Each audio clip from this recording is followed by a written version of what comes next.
Alrighty, so thanks everyone for coming today. Today we're joined by Alex Rollins. She's a leadership consultant with 10 years of experience in managing organizational changes for Fortune 500 companies. Alex has worked with Toyota, Mattel, Hyundai, the Automobile Club of Southern California, and most recently UCR. So without further ado, Alex, take it away. Awesome. Thank you, Ricky.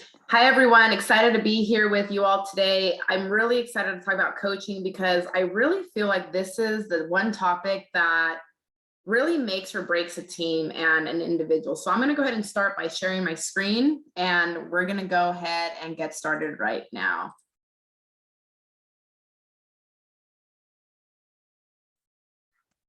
All right, let me go ahead and do that. All right, so we are ready to go. Can you all see my screen? You're good? All right, so when I think about this course, I really think about the people in my life that have truly made that difference. So as we're going through this course, think about those people that, you know, maybe you didn't think at that moment that you were able to achieve something, but then you had that one person that motivated you to kind of think like, hey, you know, I can do that. I can get to the next level. I can do whatever it is that I'm doing. Sometimes it's that one person that really truly made a difference in our lives. So today we're going to talk about how can we empower our people to do that. So there's a couple things. When you talk about coaching, there's a whole lot of information out there. Today we're going to talk about, well, what's the difference between a coach and a manager?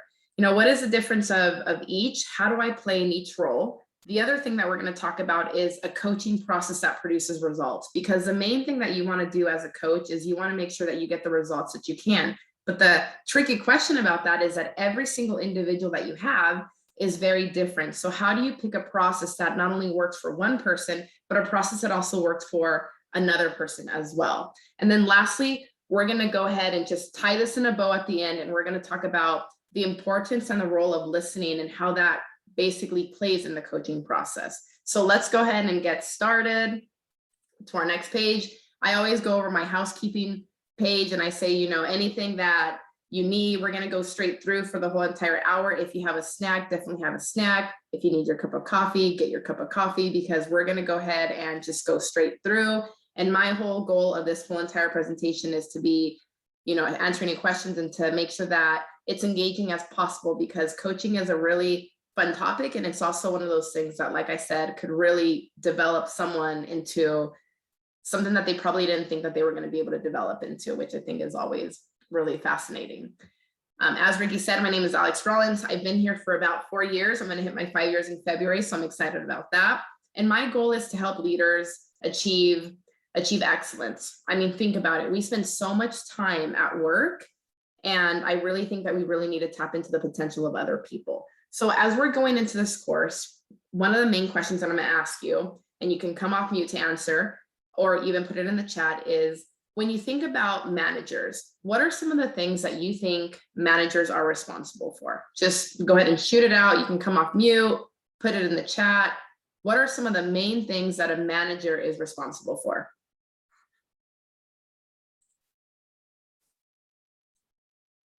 All right, got big pictures, ideas. Hi, Mohammed. What else? What other things are managers responsible for? Scheduling, training, professional development of their staff, guidance, building their staff, recognition, so much, right? Process management. Oh, I like that one. Facilitating a cohesive team. We'll do a couple more. Program, budget, scheduling, training, people. There's so many things. I mean, I asked this one simple question, and this chat is just going on and on and on. Well, each of these examples that we've talked about in our chat today falls into these three categories. And this kind of gives us the bigger picture of coaching. So we have the 3 Ps. So people, managers are responsible for people, productivity, and profitability. So think about it. What happens if you have a leader that only focuses on productivity? Think about what happens to the team. Now think about if you have a leader that only focuses on people. I remember before I came to UCR, I worked on this team where the leader only focused on people. And let me tell you, it was the best team to be on, but we didn't produce anything.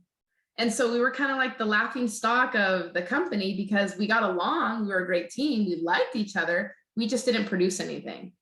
And then what happens if you only focus on profitability? If you only focus on producing and profitability, then you're not going to focus on your people. So again, our job as a leader is to really create an environment where we not only develop our people, but we also produce results. But how do we develop that balance? We develop that balance through coaching. And so for our next question, we're going to go ahead and think about those team members that you've had, that you've worked with before in the past. Think about those people. And the question that we're going to talk about now is when you are on a team and you have people that maybe they're not performing on that team. Maybe they're just there. They're not even performing. You don't really know what they're doing. You don't know what they're working on. How do we describe those people as? So how do we describe the people on our team that we believe are not working? Think about that for a second. Go ahead and put it on the chat if you guys want to come off mute. How do you describe those people?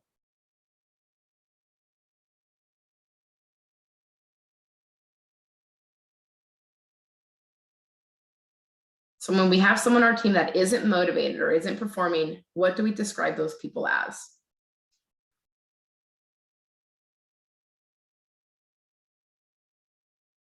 I like that. Slackers, not team players. They're kind of like that weight. Imagine you're sitting there, you're doing all this work, and they're just not doing anything. How frustrating it is to be around those people and to also be team members. How frustrating it also is to manage those people. Dead weight, non-productive. I love that. Debbie Downers. We can describe them as lazy, unmotivated. Sometimes we can even use the word, they're just not smart. They're just not getting the work done. They're not really producing to their ability. So here's the thing, and this is the main thing that we need to really understand as coaching. Why is the person not producing? Why is the person not producing to the best of their ability? So years back, when I started my very, very first job, I was very excited about it, but for some reason, I don't know what happened. Maybe I didn't read the job description. It was completely opposite the job of what I thought I was going to do and what I was actually doing. And you know what? If you were to call that manager up right now and say, hey, how did Alex Rollins do? They would probably describe me using the words that we've all described in the chat. Even though that is not me as an individual. Like I'm a type A person. I like to produce. I'm very motivated. So the fact that this person has a different view on me, why wasn't I performing? Well, the number one thing that we really need to understand in coaching is we really need to understand why people don't perform in the first place, because that's what's going to make us a better coach. So let's talk about that, because there's a lot of reasons why people don't perform, and there's some reasoning behind that. So let's go ahead and talk about that. This slide, I believe, is very powerful because we really need to understand where is that disconnect. So for me, going back to my example, the reason that I didn't perform is because I didn't know what I was doing. And even though I had a leader that said, hey, if you need any help, my door is always open. You can ask me any questions that you want. I didn't know what I didn't know. I didn't even know what I needed to ask. And so for me, in my situation, I didn't know how to do it. So I needed more training. I didn't know what the vision was of that company. I had no idea what the main goal was, what we were trying to accomplish. So those are the different things that I didn't know. Because keep in mind that as a team player, as well as a manager, we are going to see performance problems in our employees from time to time. And it's not always about training. It could also be about, we need to understand where is the problem and where do we need to focus on. And that's what's going to help us coach our people. So again, if they don't know how to do it, maybe we need to educate them. If they don't believe they can, that's when we coach. Maybe they need to understand why. There's a lot of people out there that really need that vision, or maybe there's people that need some kind of motivation. Find out what is it that's motivating them. So this is a very first step that we need to kind of switch our mindsets when we are a coach, is where is a performance obstacle and why is that performance obstacle? Switching back to my example, I've also had examples where people are like, oh, let's just send this person to training, when maybe it's not training that they need, maybe it's more motivation. So we really need to really understand what is that gap, because that is the first step in coaching. So now let's go ahead and transition here again. What is the difference between a manager and a coach. So think about that. What is the main difference between a manager and a coach? And y'all can come off mute. Hey, Alex, I'll jump in on that. It's funny because right now I'm working on classes in leadership studies. And essentially, I think managers are focused on processes and coaches are more focused on the people that are entrusted with doing them. Right. Thanks, Dennis. Your name made me laugh so much. And it's funny because I was like, hey, not Jeff. I'm like, you're so funny. But thank you for that. So yeah, the difference between a manager and a coach is just that. You know, one has to do more with directing, the other one has to do more with teaching. And in business, we have to be both a coach and a manager in order to lead effectively. But when do we need, what we need to know is when do we wear which hat? And that's the tricky part about coaching. Managing involves a more, I would say, a more directive task, an oriented style that is used under certain circumstances. Maybe there's a deadline and that deadline needs to be completed right now. So right now, instead of getting the time and explaining everything, maybe I just need to directly tell someone, hey, this is what you need to do and this is what you need to do now. Coaching is more about developmental purposes, right? Especially when you have a team of competent professionals that are already performing at a high level. Coaching is what you want to use in order to make that person perform at the next level. And another thing that we want to keep in mind before we really get into the coaching is that the coaching is based on the needs of the employee. But here's $1 million question. How do we know how to coach our employees if our employees have different needs? Because we can't coach this person the same as this person because maybe their levels are completely different. So we're going to go ahead and talk about a readiness scale that's going to really help us prepare on how do I know how to coach each person. So let's go ahead and switch to that, because this is what's going to really help us on how do I approach the person and how do I go from manager to coach. So 2 things that you want to ask yourself.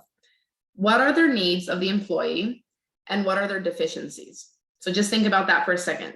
Each employee will respond to the different needs of coaching. The way that I like to explain it is the more improvement that you see in one area, the more coaching that has to go into it. And as they continue to improve in that area, the less coaching they need. And so we kind of have to keep adapting that style left and right. So let's go ahead. If I can have a volunteer read the 2 definitions on the board, directive coaching and non-directive coaching, we'll go ahead and talk about the big differences of those. So who'd like to read? Who'd like to be my volunteer?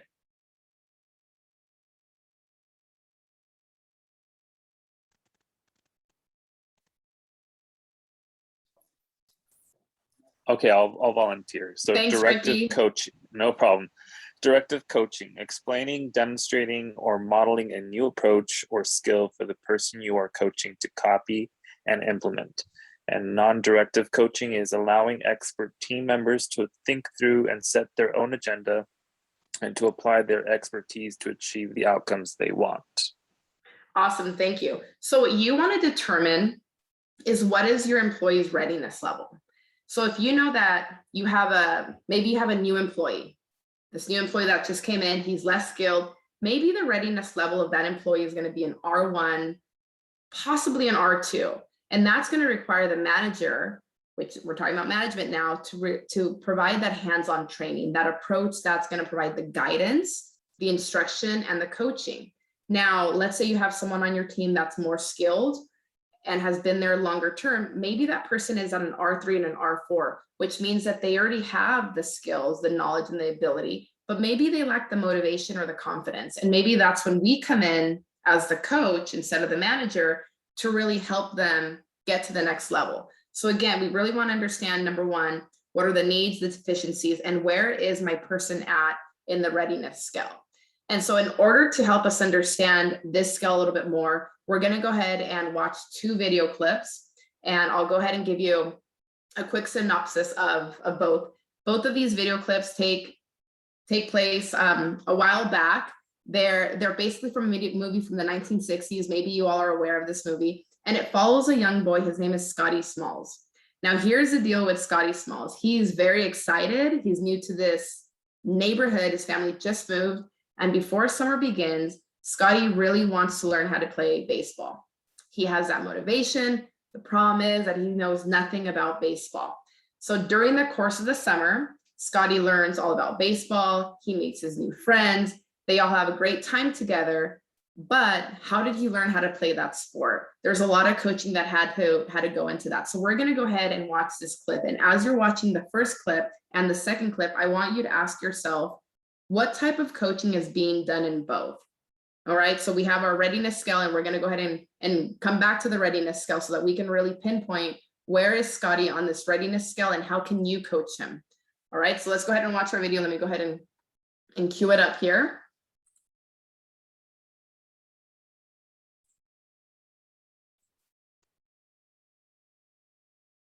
All right, y'all are able to see it, right? I think we're good. All right, Scotty, get down that end of the yard. Okay. Now, the key to this game is keeping your eye on the ball, no matter whether you're in the field or at bat, eye on the ball, okay? All right, yeah, I think so. Okay, where the ball goes, that's where your glove should go. Got it? Okay. Okay, all right. Darn, sorry. It's all right, all right.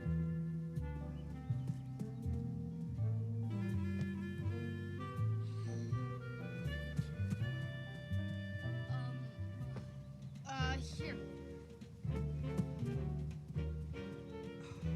Okay, Okay, I'm ready. eye on the ball, okay? Got it? Okay, Okay, if the ball moves, move your glove. Got it? yeah. All right, here we go.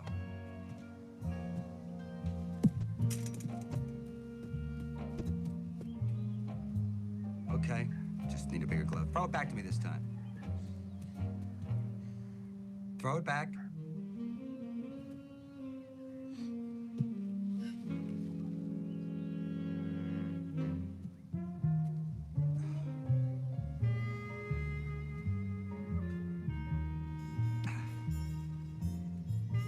Okay, Scotty, keep your eye on the ball.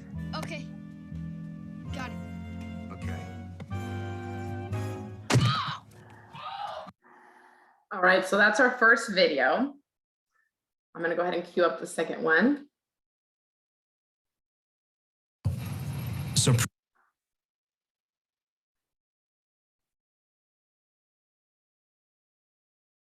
You ever have a paper out?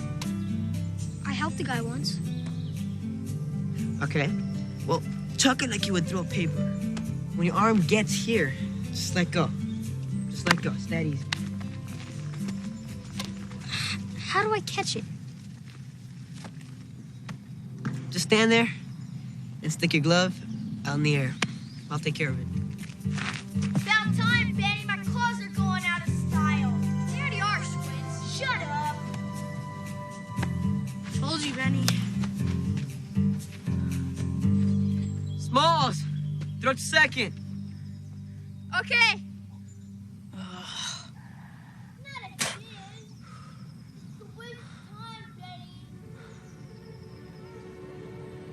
Please catch it.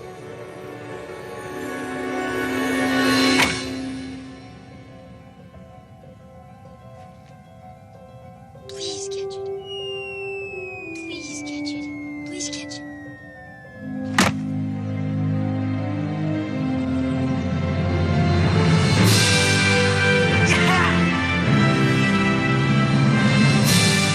All right. He's all right. Told you so, man.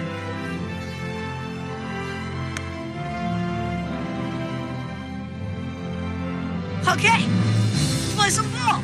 Yeah, let's play some ball. All right. Yeah, I knew it. How's it sound? Yeah. All right, so let's go ahead and do a quick debrief on these two videos. I always think the second one is so funny because if you're familiar with this video, the kids didn't want him to be on the team. They were like, oh, he's not good. And then all of a sudden he catches the ball and they're like, oh yeah, he's totally good. Of course. Yeah, of course we're going to play with him. So I think it's really funny how their image of him completely changed. So let's go ahead and talk about this in terms of coaching.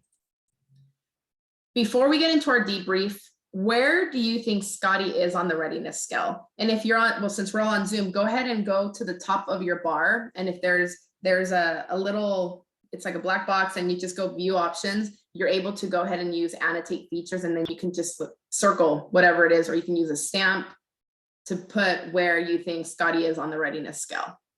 So let me know if y'all need help with that. Or if you can't find it, you can go ahead and put where you think Scotty is on the readiness scale on the chat. I'll give you all a second to do that. You can circle or put it on the chat. Okay, we got some responses coming in. So we have R1, R2. So let's talk about that video. As those are coming in, what was the difference in coaching? The first one was his dad. I mean, his dad, I know, wants him to be successful. He wants to help him, but the coaching didn't work. How come it didn't work?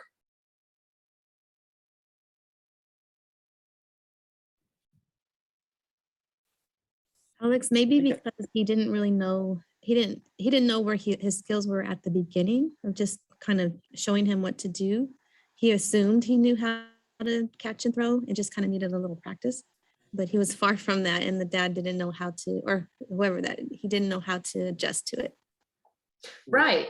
Totally agree. And, you know, Brianna in the chat said he acted disappointment. I mean, he was kind of annoyed. He was disappointed. He didn't really model how to do it. He kept telling him, well, this is how you do it. Just catch the ball, just catch the ball. But it wasn't working. And then when it still wasn't working, he just kept repeating and doing the same thing over and over to him. To the dad, that was easy, because maybe baseball to the dad, if I remember correctly from the movie, I think the dad played baseball and maybe he was really good at it. To him, it was super easy, but to Scotty, it wasn't. So now switching back to our second video, what was the difference between Benny? What did he do differently that the dad didn't do?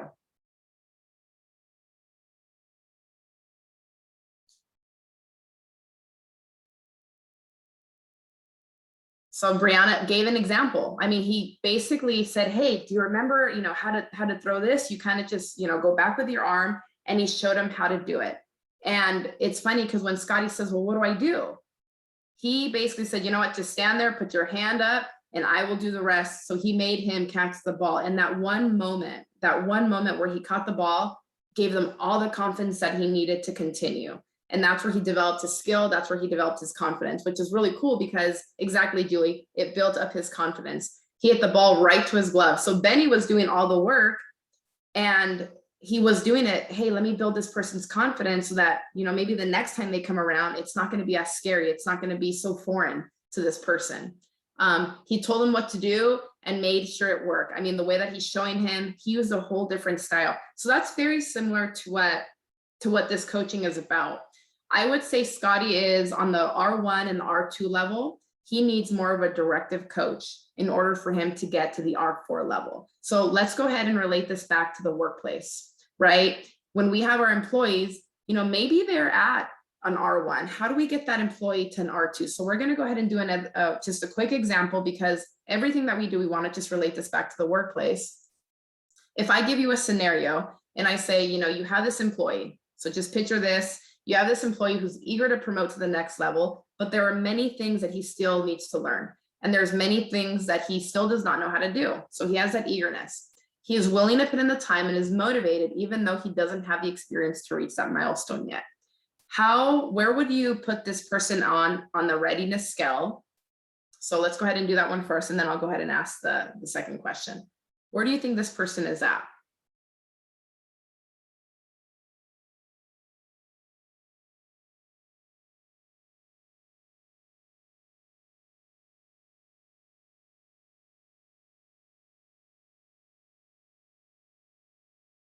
All right, so I'm getting a lot of R2s. So yeah, you know, I would agree. He's confident. He's not able to do it now, but he wants to. It's kind of like driving, right? I remember when I was 16 and I really, really, really wanted to drive, but I just didn't know how to do it yet. And I needed someone to show me, to directly show me how to do it. It was my dad, because my mom, I freaked her out a lot. But my dad was the one that was basically, hey, this is how you do it. This is how you gotta, you know, turn here. Even though I had that eagerness to learn, I was an R2. So even though I'm not able to do it right now, I have the ability to want to do it because at least I'm very excited to do it. So I would say he's also at an R2. Mohammed, you put R4. How come? What are your thoughts on that? So I thought that he or she is willing and wants to do this. So they just need some guidance, not necessarily being told what to do because they know what they want to do. They just need some coaching to help them get there. Yeah, I see what you're saying. I see what you're saying, and I can definitely see that. But I think the main thing with this one is that he doesn't know, maybe he doesn't have the skill set yet. So he has the confidence and he's willing and he's able to because he has that confidence, but he doesn't know how to get there yet. So the good thing is this, so I would say maybe he's between that R2. But a question that I have for you all is, how do you coach this person to become an R4 so that you know that he has that confidence and he's willing to do it? He just doesn't have the skill set, kind of like me in driving. How would you coach this person to get to an R4?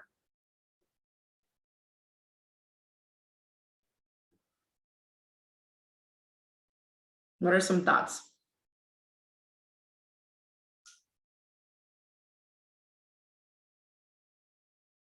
I would agree with that too, Julie. Cross-training, hands-on work, because the good thing that you have about this person is that he is willing.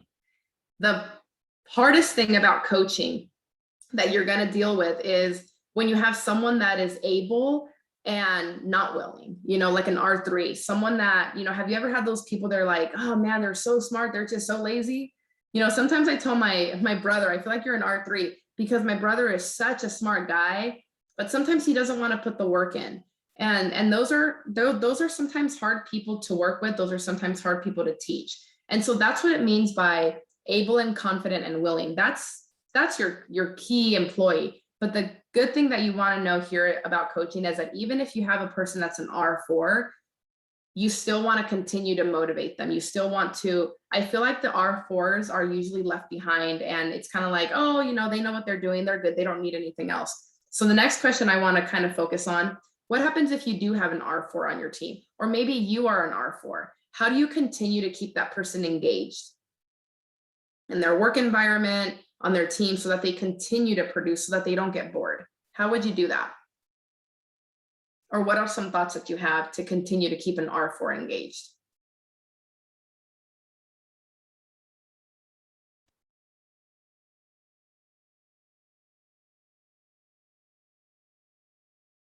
Good questions on the chat too, on the last one.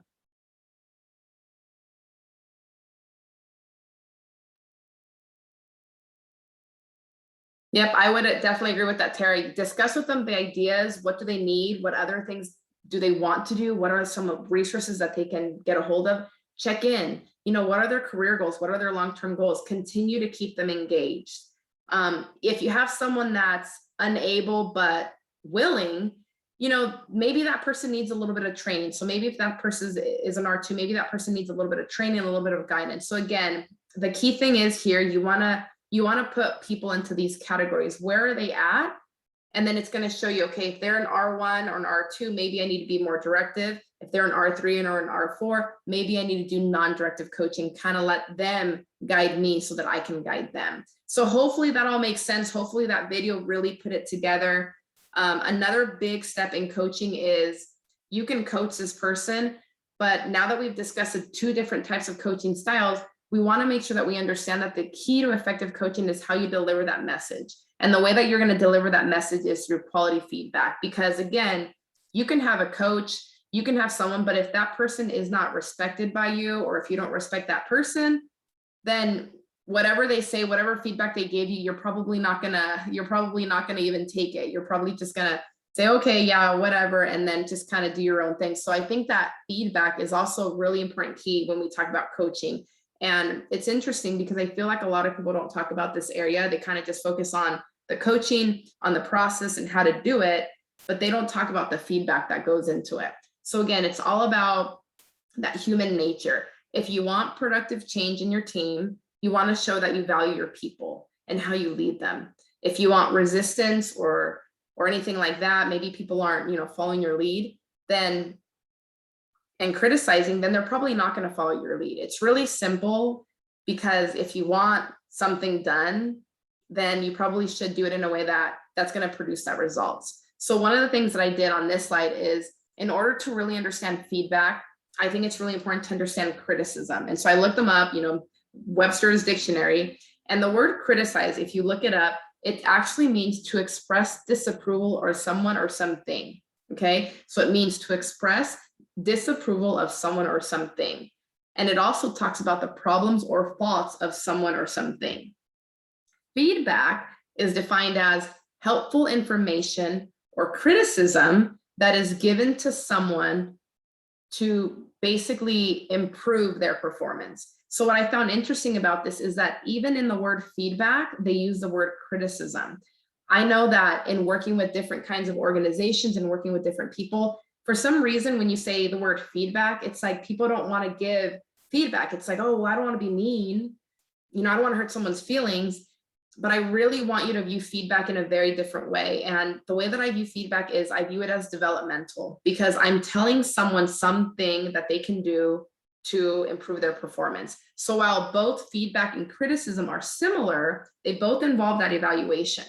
We need to evaluate every situation that we're in, but the key difference between feedback and criticism is that one involves judgment, while the other one involves passing helpful information to correct the behavior. So I always like to put that out there, because I really want to empower people to give that feedback, because it's really going to help them when they start coaching, as well as when you do just-in-time feedback. When you give someone feedback right when something happens, that's when they're going to be able to improve whatever situation they're in, their behavior right at that moment. So again, feedback, criticism, feedback is a good thing because you can use it for developmental. And one thing that I always use in my career, instead of calling it feedback, I actually call it feed forward, because you're using that information that you're given and you're using it to improve in the area that you want to improve on. So I always say feed forward when I talk about feedback. So I hopefully that slide is helpful. Different types of feedback that you want to know about. There's all kinds: reinforcement, developmental. Reinforcement means, if there's something that maybe they need to improve, reinforcement feedback, or developmental feedback, reinforcement, something that they're doing right that you want to tell them, like, hey, you're doing a good job here, continue doing that. Or the developmental feedback, if they need to improve something in their behavior. Sometimes it could be formal or informal. Sometimes you're going to want that one-on-one meeting to say, hey, this is what we want to talk about. Or sometimes you're going to just want to, now we're kind of in the office in this hybrid environment. If you're able to tap on someone's shoulder and say, hey, can I talk to you for a second? Then that's your informal feedback. Or even if you're on Zoom, say, hey, Julie, let me talk to you about this, and let me give you some feedback on this. That's that informal feedback. And then you have the solicited and unsolicited feedback, which I always empower people. I always get the question from non-leaders that say, hey, what happens if my manager doesn't give me feedback? Well, if your manager doesn't give you feedback, I want to empower you to ask for feedback, to say, hey, Mr. Manager or Mrs. Manager, can I sit down with you and can you let me know how I'm doing in this area? And be specific for how you're asking for that feedback, because that is what's going to help you coach that person. Sometimes maybe your manager is not doing the coaching. Maybe you could kind of manage up so that they're able to do that coaching with the solicited feedback that you're asking them. So again, these are the feedback types. We're going to go ahead and review how to give that feedback, because it's easier to talk about it, right? It's easier to say, okay, this is how you give feedback. This is what we're going to do. But let's go ahead and really see what it sounds like. We use the STAR model here at UCR. And so I wanted to keep it consistent, because this is also a model that's used when you're giving someone feedback. I remember when I worked at Toyota, it was my first job ever as a consultant. And I had a boss that every time he saw me on the elevator, he would say, hey, Alex, you're doing a great job. That was it.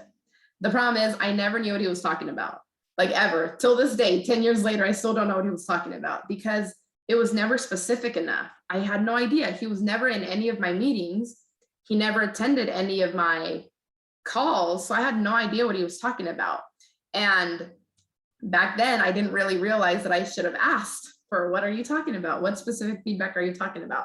So whenever you're giving someone feedback, especially if it's reinforcement feedback, let them know, what is exactly the situation that's happening and what behavior are they doing? Be very, very specific. Hey, Alex, you're doing a great job by taking good meeting minutes.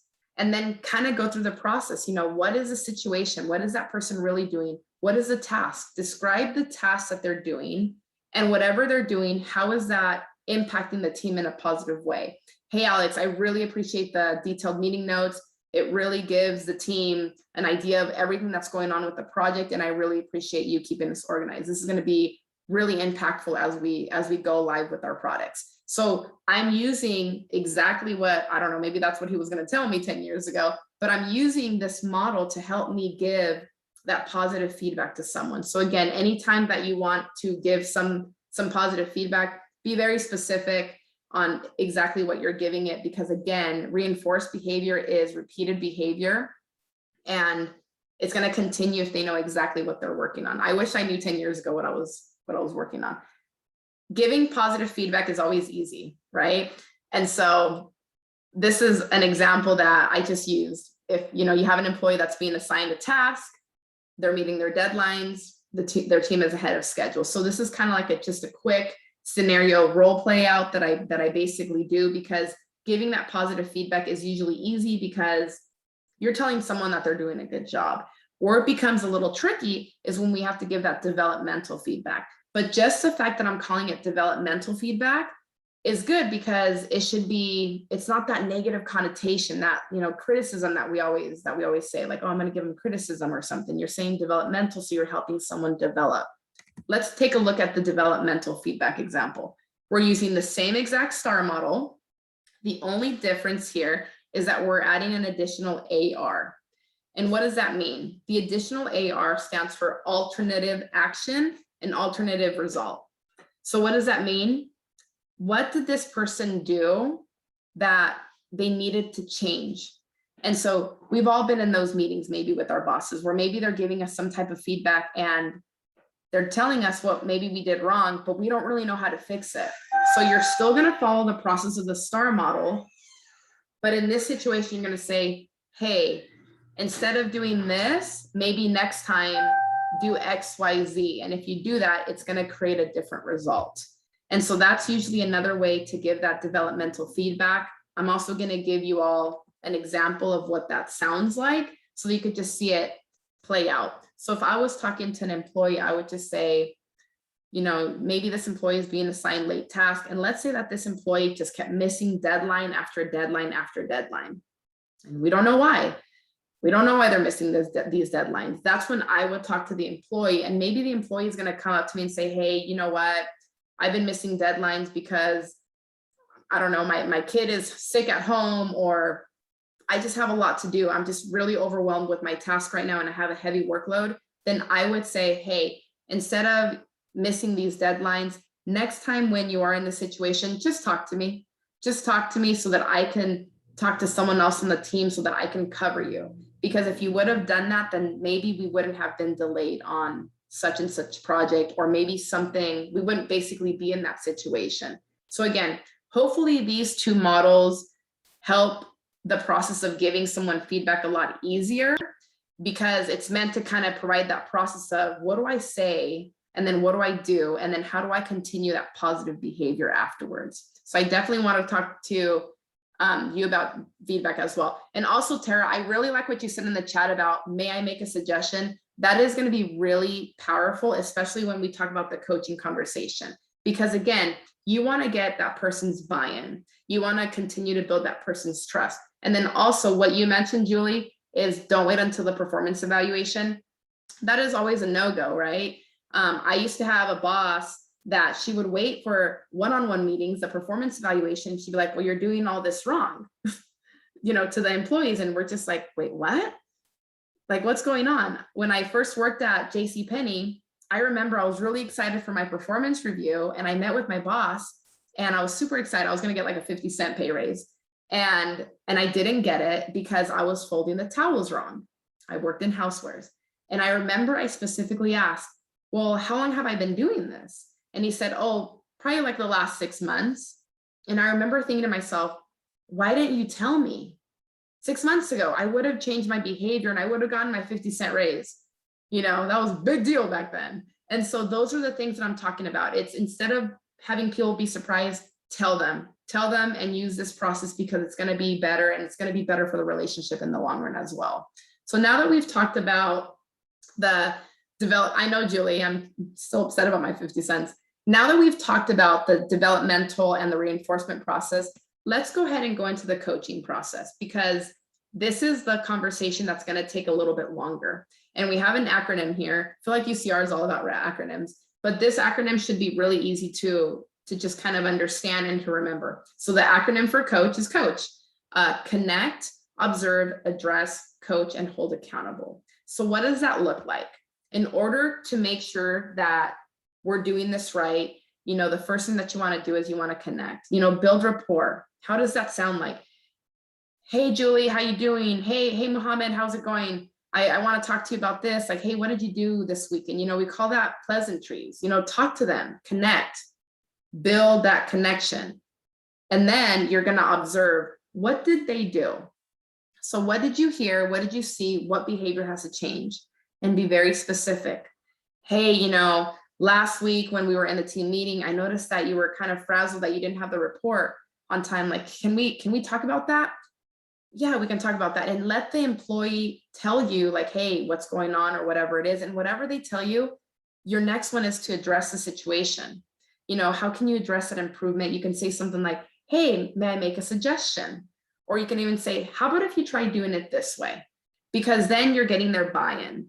And that kind of helps. I always like to say, it kind of helps soften the blow. Instead of saying like, well, you need to do this, you're kind of saying like, well, maybe if you try something like this, maybe that will help your situation, and giving that empathy. So yes, Tara, I totally think what you're saying is totally accurate with that.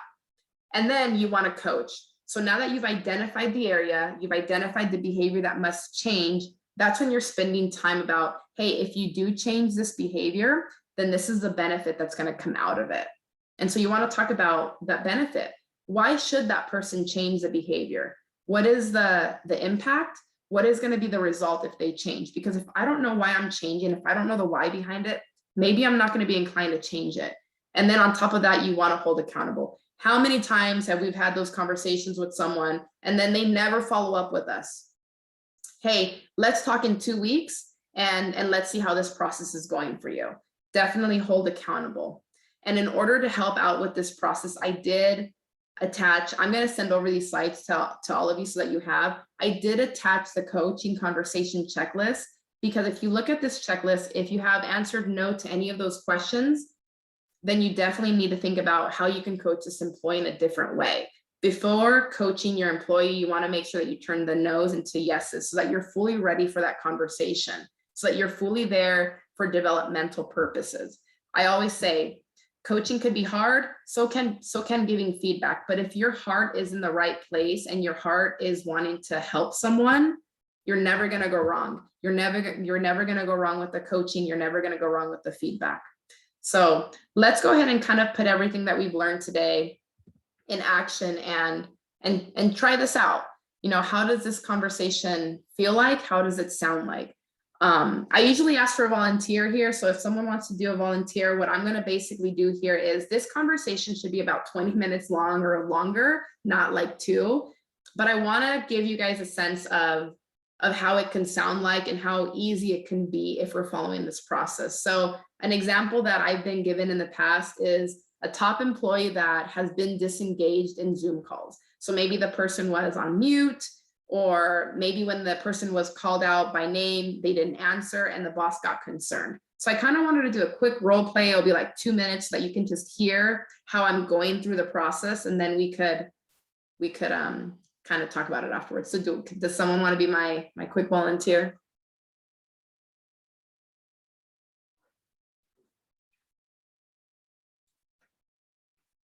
I'll be your guinea pig. Oh, thanks, Tara. You're awesome. All right. So hey, Tara, how are you doing? How was your weekend? It was fantastic. Thank you for asking. Oh, good. What did you do? I went to the trampoline park with my sons, and I did a backwards dead fall from a 10-foot ledge. Oh, wow. That sounds pretty cool. Pretty scary, but it sounds pretty cool. But hey, thank you so much for taking the time to talk to me today. I wanted to talk to you because the other day in our team meeting, I noticed that you weren't engaged in the conversation that we were making about with the project plan. And that was a really important, decision. That was a really important day. And what I noticed is when we called your name, I don't know if you didn't hear us, but you weren't there. So I just wanted to touch base with you to see, are you okay? What's going on?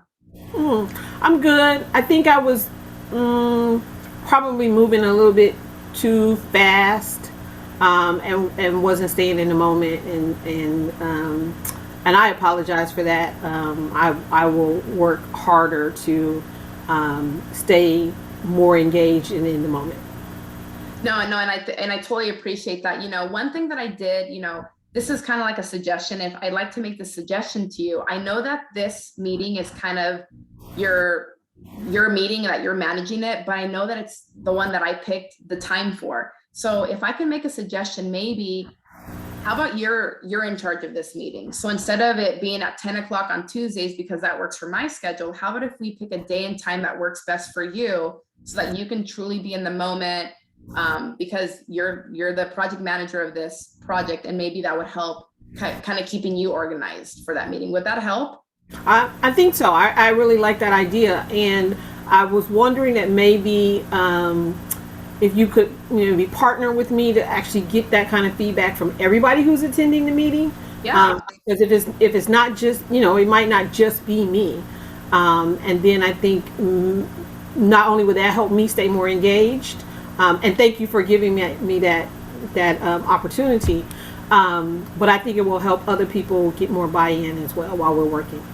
Yeah, no, I think so too. I think we can definitely work with that. And, I just want to let you know that I really value your engagement, your input in meetings. And I just want to make sure that your voice is always heard, that your ideas are heard, especially when we're making those decisions as a team. So I definitely like your ideas as being engaged. So why don't we try that out? We'll switch the meeting minutes, or not the meeting minutes, the meeting time. And then why don't next week we see how it's working, so that we can kind of just keep on top to make sure that it's working not only for me, but for you and the rest of the team. Does that sound good? That sounds great. Okay, awesome. Well, thank you, Tara. I know that you have a lot going on today, so I'm gonna let you go, and I will be sure to talk with you next week. All right. See you then. Right. Bye-bye. Thank you. All right. Thanks, Tara.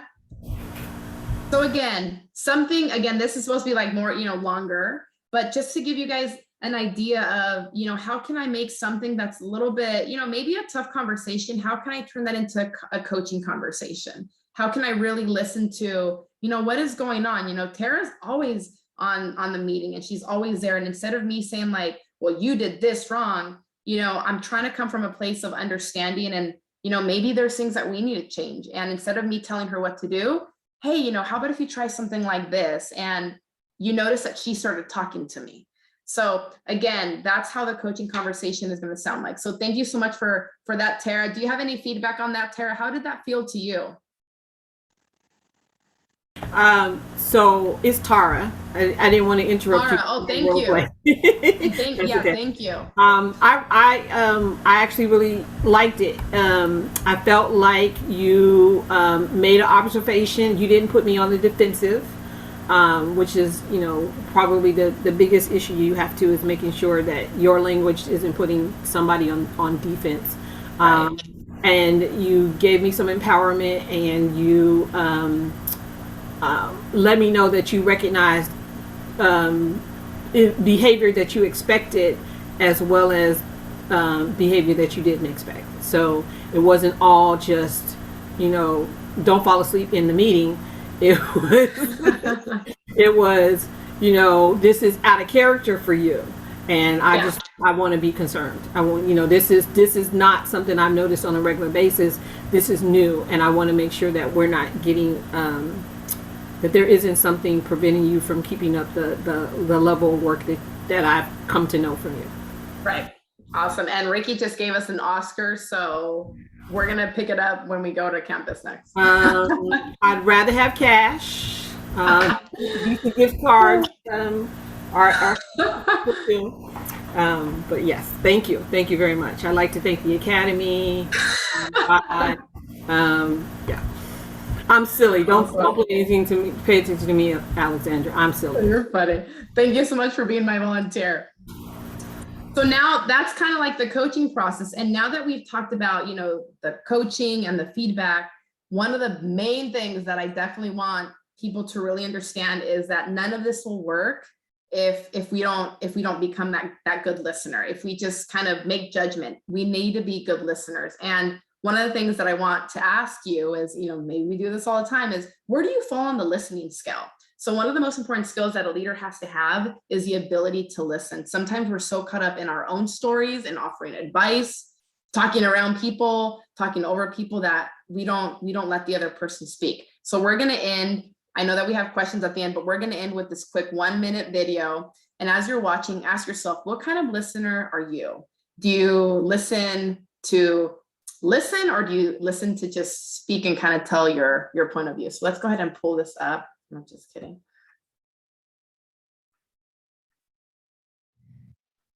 Go ahead and pull this up for you all. We'll go ahead and do our quick debrief. It's just, there's all this pressure, and sometimes it feels like it's right up on me, and I can just feel it, like literally feel it in my head, and it's relentless. And I don't know if it's going to stop. I mean, that's the thing that scares me the most, is that I don't know if it's ever going to stop. Yeah. Well, you do have a nail in your head. It is not about the nail. Are you sure? Because, I'll bet if we got that out of there. Stop trying to fix it. No, I'm not trying to fix it. I'm just pointing out that maybe the nail is causing. You always do this. You always try to fix things when what I really need is for you to just listen. See, I don't think that is what you need. I think what you need is to get the nail See, you're out. not even listening now. Okay, fine. I will listen. Fine. It's just, sometimes it's like, there's this achy, I don't know what it is. And I'm not sleeping very well at all. And all my sweaters are snagged. All of them. That sounds really hard. It is. Thank you. Ow! Oh, come on. Ow. If you would just... Don't... Try to see things my way. Do I have to keep... I've seen that video like a million times, and every single time it makes me laugh. So again, I think it goes back to, where are we on that listening scale? Are we truly listening to speak, to understand, or are we focusing on that other person? And that is the main thing, that as you're coaching your people, as you're going through these types of conversations, sometimes letting the other person speak and have the focus be on them is the way to go. So that kind of takes us to our end of our course. My call to action is, next time you're in a one-on-one meeting, observe the listening that you're in. Where are you at in the moment, and how do you shift to another level? Just notice where you're at. And one thing that I will leave you with is, I used to have a leader that she was at the level 3 listening, where she was able to walk into the room and she would be able to feel the energy, and she'd be like, oh, y'all are stressed today. And we were, and she was able to just feel everything around her. So again, we can always improve our listening skills. And I always like that video, because sometimes I'm trying to listen and I'm like, this is what I'm going to say next. So again, how can we continue to improve that, especially when we're switching from manager to coach and talking to our employees? So that's what I have for you today. There's so many other classes that we have on the LMS. There's some called Difficult Conversations, how to make feedback work for you. And there's a ton others that we teach. So I just want to say thank you to all of you for attending today. And if you have any questions, I know that we have a couple more minutes, and thank you so much for being here with me.